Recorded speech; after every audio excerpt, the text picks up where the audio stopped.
Sabi ko sa simula, nawala na sa loob ko ang mag-ayos o pumurma dahil mula nung magkapamilya ako, ang atensyon ko nasa kanila na.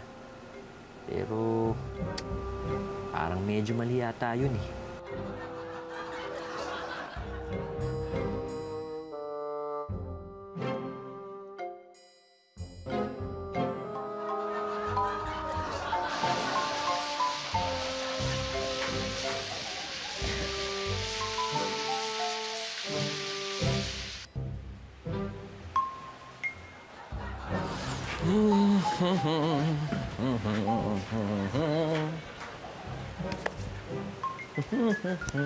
Nangyari? Ano meron? Wala. Naligo lang naman ako eh. Painit eh. Masama bang ligo? Hala, Mami. Baka may iba na si Daddy. Che! Naligo lang, may iba na. Pauso ka. Oh, naligo lang? Issue na ba yun? Ang mga mister ba pinagbabawalan ng maligo sa ngayon? Naligo si Jingo, kaya yan, pinaghinalaan siya tuloy. O baka kaya siya naligo, may ibang umaamoy. Ano sa palagay nyo? O sige, Natalia. Kahit ikulong mo na habang buhay ay hostage mo na yan si Bernie. Bahala ka sa buhay mo. Basta, pag nagdemanda yan, ha, dadalawin ka na lang namin sa correctional pagka nakulong ka. Sige, enjoy. Tay! Ewan ko ba sa'yo? Pati ba naman pagbili ko ng napkin, kailangan mo akong sundan?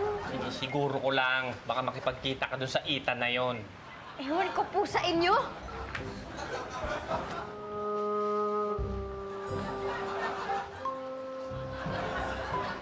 Kuya, bakit ba biglang pinagigpitan ni Kuya Bobong si Yumi na makipagkita kay Ethan? Eh, di ba dati okay lang naman sa kanya? Ma, saka pwede ba? Huwag ka nga mangilam, no? Teka muna. Yung bang mountain bike na pinabuo ko sa'yo, tapos na? Ay, oo, Kuya! And it's a huge success! And what is success? Success is the accomplishment of an aim or purpose. Success! And Kuya, wait! May I present to you! Ang dada. The new and huge, innovative mountain bike! Oh!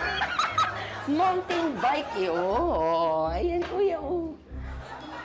Ayan siya. Mountain bike, ha? Mountain bike. Sandali ka lang. Bakit, Kuya? Teka muna. Ay, Kuya, wag, hindi. Pwede siya sakyan. Akin na yung meter mo. Akin na yung meter mo. Ninipirin ko na sa mukha to, hoy!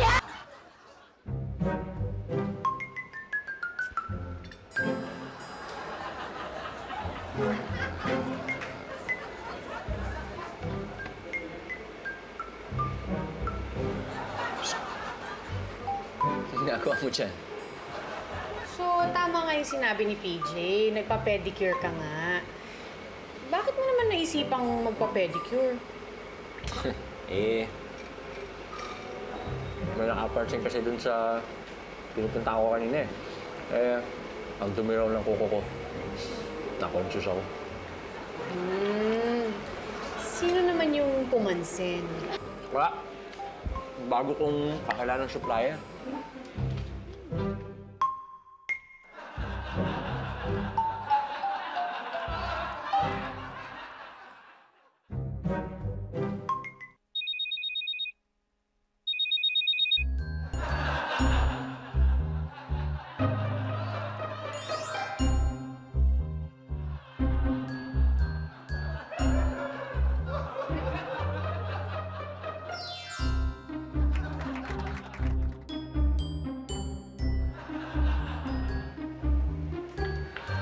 Mami, ano? Pero na. Kanina ka pa, ha? Kukulitin na kita.